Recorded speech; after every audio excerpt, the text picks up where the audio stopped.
안녕하세요. KBPS 인물탐방 진행을 맡은 아나운서 강민채입니다. 오늘은 디지털 교육의 도시 인천광역시에 왔습니다. 이제 2022년도도 얼마 남지 않았는데요. 이 얼마 남지 않은 기간 동안 과연 어떤 교육 정책을 계획하고 계실지 인천광역시 교육청의 도성훈 교육감님 지금 만나 뵙겠습니다. 네, 오늘은 인천광역시 교육청 도성훈 교육감님과 함께합니다. 교육감님 안녕하세요. 네, 안녕하세요. 네, 안녕하세요. 도성훈입니다. 네, 어느덧 12월이 벌써 찾아왔습니다. 이제 2022년도도 한 달 정도 남은 상태인데요. 이 남은 한 달 동안 어떤 일에 주력하실 예정이신지 궁금합니다. 예, 세월이 참 빠르게 흘러가는 것 같습니다. 금년에 인천교육감 제2기가 시작된 지 벌써 5개월이 지났고 또 이제 달력이 한 장밖에 남지 않았는데요. 이제 금년에 우리 사업들 잘 마무리하고 또 내년도 사업계획이 잘 수립될 수 있도록 준비하는 그런 시간으로 삼겠습니다. 2022년 마지막 달에 주력으로 우리가 할 일이 이제 내년도 예산안을 확정하고 그거에 따른 사업계획을 좀 구체화시키는 일들을 하게 될 것이고요. 또 우리 직원들 대상으로 내년도 사업계획에 대한 설명회를 통해서 같은 방향으로 나갈 수 있게 하기 위한 준비가 이루어지게 되고요. 특별히 금년 겨울방학 때부터는 공사가 굉장히 많아졌어요. 그래서 제가 1기 때 35개 학교 정도 이렇게 신설학교 승인을 받았는데 그 학교들 짓는 그 공사들이 계속 되는 데다가 또 그린스마트 미래학교 36개 학교가 금년 겨울방학 때부터 공사가 또 시작이 되고 또 화장실 그 변기 개선 이런 사업들도 진행이 되고 또 공간 혁신도 이루어지고 그래서 안전을 발판으로 하는 그런 공사가 이루어질 수 있도록 하는 점검 이런 것들이 진행이 되고요. 또 우리 학생 성공 시대를 성공적으로 이루기 위해서는 거기에 걸맞는 조직 개편이 뒤따라야 되기 때문에 현재 현장 중심의 조직 개편이 지금 진행 중에 있습니다. 이런 일들을 하면서 금년 마무리할 예정입니다. 저도 인천광역시 교육청의 학생 성공시대 기원하겠습니다. 그렇다면 교육감님, 최근에 한국과 싱가포르 과학자협의회 AKC에 다녀오셨다고 들었습니다. 그곳에서 교육은 어떠셨고 또 어떤 시사점을 가져오셨는지 궁금합니다. 예, 이번에 방문한 것은 주로 난양공대 그리고 난양폴리텍 대학 또 MRO 기업 또 롤스로이스 연구소 또 AKC 한인 과학자 대회 컨퍼런스 이런 부분들을 이렇게 다양하게 방문하고 또 함께 토론도 하고 그랬는데요. 이 싱가포르 교육기관 방문을 통해서 크게 세 가지를 느꼈습니다. 첫 번째는 정부와 기업과 대학이 철저히 실용적 협업 구조를 이루고 있다고 하는 것이고요.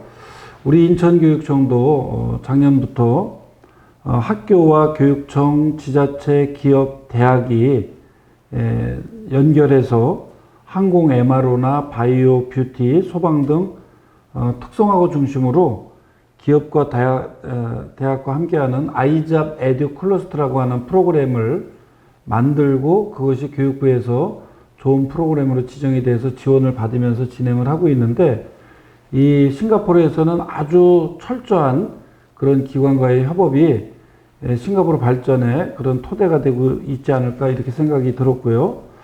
두 번째는 싱가포르가 철저하게 이 경쟁 체제를 가지고 있는데 이제 평가가 과정 중심의 질적 평가로 바꾸어 가겠다라고 하는 그런 이야기를 들었어요. 그래서 싱가포르 중학교 입학 시험이나 학교 내신 시험에 그런 변화가 일어날 것으로 예측이 되고 코로나 이후에 달라지는 그 싱가포르의 모습을 볼 수 있는 그런 부분이 하나 있었고요. 세 번째로는 이제 새로운 변화와 실험을 두려워하지 않는다는 것이었어요. 그래서 교원 양성기관이면서 연구기관이었던 NI 방문하면서 이렇게 보고 들은 내용이 학생 주도로 뇌과학이나 심리학 또는 인지과학 또 테크놀로지와 같은 기술 발전 이런 것들을 교육과 접목하려고 하는 그런 실험 정신이 아주 놀라울 정도로 그렇게 진행되고 있다는 것을 보았고, 결국 앞으로도 혁신적인 변화가 발전의 그 중요한 토대가 될 것이다라고 하는 그런 생각을 다시 한번 하게 되는 계기가 되었습니다. 네, 변화를 두려워하지 않는 도전 정신과 실험 정신, 저도 인상 깊게 잘 들었습니다. 네, 그렇다면 다음 질문으로 넘어가 보겠습니다. 인천광역시 교육청의 내년도 역점 과제가 기초학력과 학습 역량 강화라고 들으셨는데요. 이에 대한 설명도 함께 부탁드리겠습니다. 예, 코로나 벌써 3년이 지났습니다.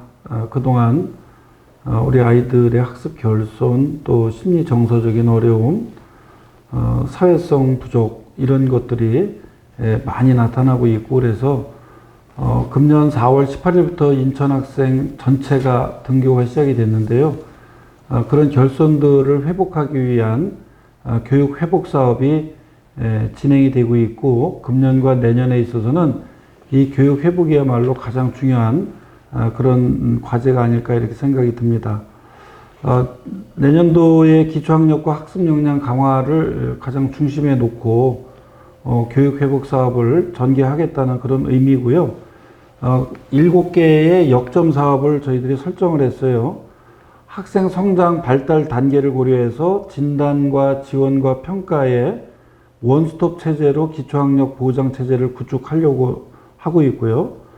또 미래 사회 변화에 부응하기 위해서 디지털 리터러시와 생태 시민 프로그램을 운영하고, 금년까지는 책 읽는 도시 인천 사업을 지난 4년 동안 해봤었는데, 이제 내년까지는 학생과 시민이 함께하는 책 읽는 인천, 글 쓰는 인천 사업을 계획하고 있고, 또 학교 도서관 전담 인력도 더 증원해서 확대 배치할 예정이고요.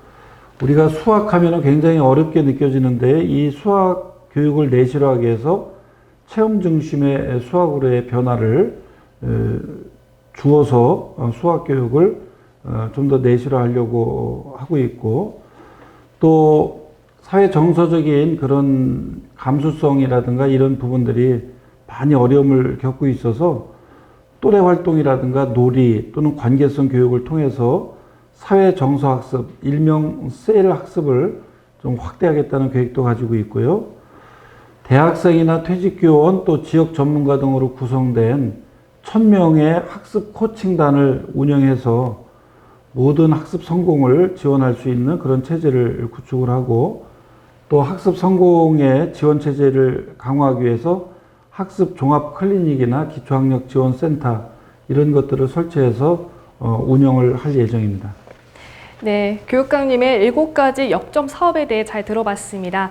그렇다면 교육감님, 해외대학 교육감 추천 전형도 있다고 들었습니다. 학생분들이나 학부모님들께서 굉장히 궁금해하실 것 같은데 이에 대한 설명도 자세하게 부탁드리겠습니다. 이제 양동이에다가 물을 채웠다가 빼는 그런 방식의 지식만 주입하는 그런 교육이어서는 안 된다. 그리고 수능 성적 하나로만 대학 가는 하나의 경로만 있는 시대가 아니고요.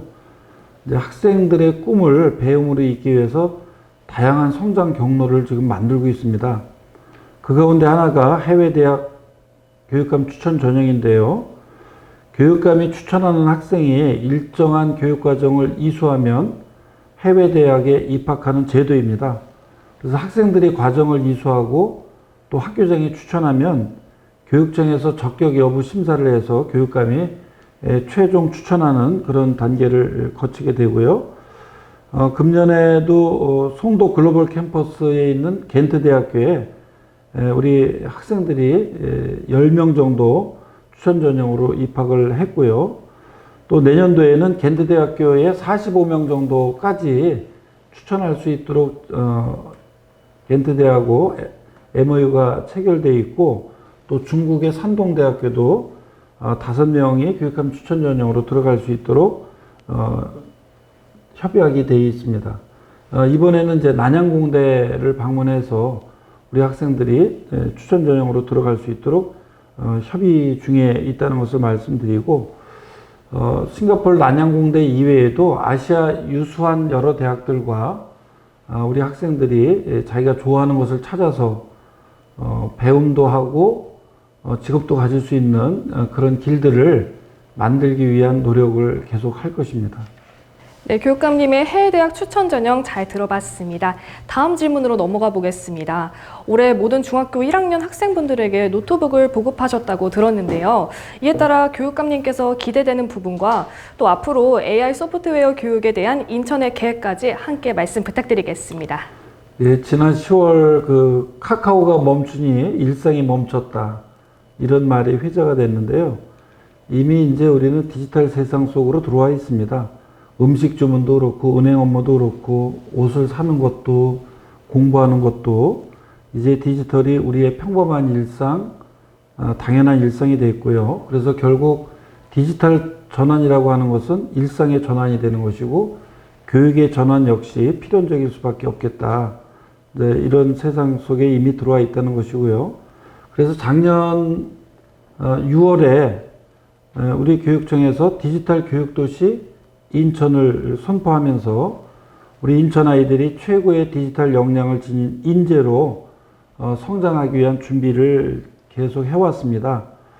우선 디지털 교육의 균등한 기반 마련을 위해서 코딩 교육, AI 교육을 위한 초등학교 4학년부터 고3까지 모든 학생들에게 노트북 보급 사업을 진행하고 있고요.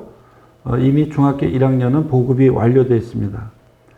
그리고 이 디지털 세상 속에서 서로 존중하고 배려할 수 있는 디지털 시민성과 디지털 리터러시 교육을 통해서 우리 학생들의 역량을 강화하고 또 디지털로 인해서 나타날 수 있는 부정적인 것들을 제거할 수 있는 디지털 안전 이 부분에 대해서도 중요하게 우리 아이들에게 교육을 할 예정이고요.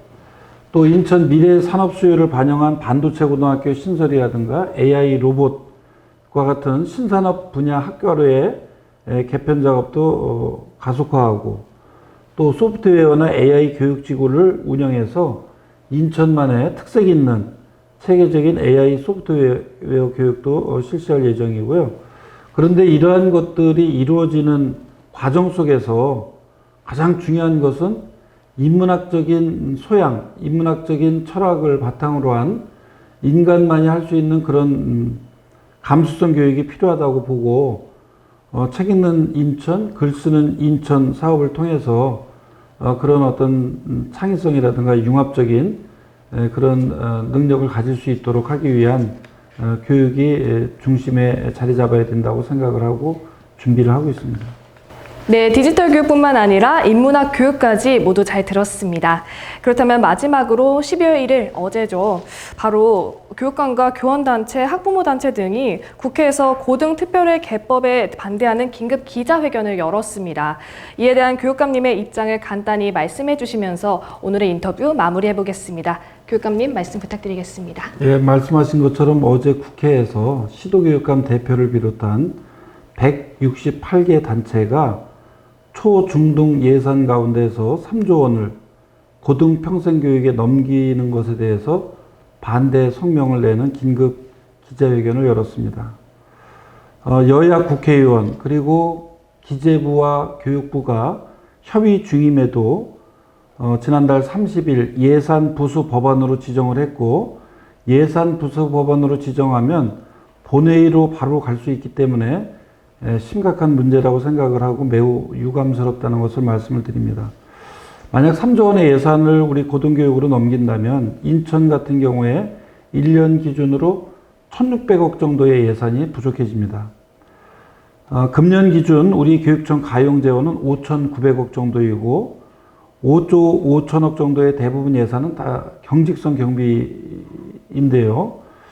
이 교부금이 줄면 가용 재원을 줄여야 되기 때문에 1,600억 정도의 예산은 우리 인천으로서는 굉장히 큰 예산이고 그것이 준다는 것은 매우 심각한 문제를 야기할 수 있고 미래교육을 포기하는 일과 같다. 그래서 군인이 준다고 해서 국방부 예산이 줄었다는 얘기를 들어본 적이 없습니다. 우리 초중등 예산을 덜어서 대학에 주는 것보다는 별도의 재정 구조를 마련해서 오히려 대학의 자율성을 살리고 대학도 제대로 혁신을 해서 이후에 미래 교육을 할 수 있는 그런 기관으로 거듭날 수 있게 하는 것이 훨씬 더 좋은 방법이 아닌가 이런 생각이 들고요. 그래서 그 입장에 대해서는 좀 반대하는 것이고, 이 부분은 우리 뭐 교육 당국의 힘만으로 안 되고 우리 학부모님들 또 우리 시민들께서 함께 그런 입장을 가져주시면 우리 아이들의 미래 교육을 위해서 최선을 다하도록 하겠습니다. 감사합니다. 네, 지금까지 인천광역시 교육청 도성훈 교육감님과 함께했습니다. 교육감님 함께해 주셔서 고맙습니다. 네, 감사합니다. 네, 감사합니다. 네, 지금까지 인천광역시 교육청의 도성훈 교육감님과 만나 인터뷰 나눠봤습니다. 학생 성공 시대를 위해 다양한 교육 정책들에 대해 이야기해 주셨는데요. 앞으로도 어떤 정책들을 펼칠지 많은 관심 부탁드립니다. 시청해 주신 여러분 고맙습니다.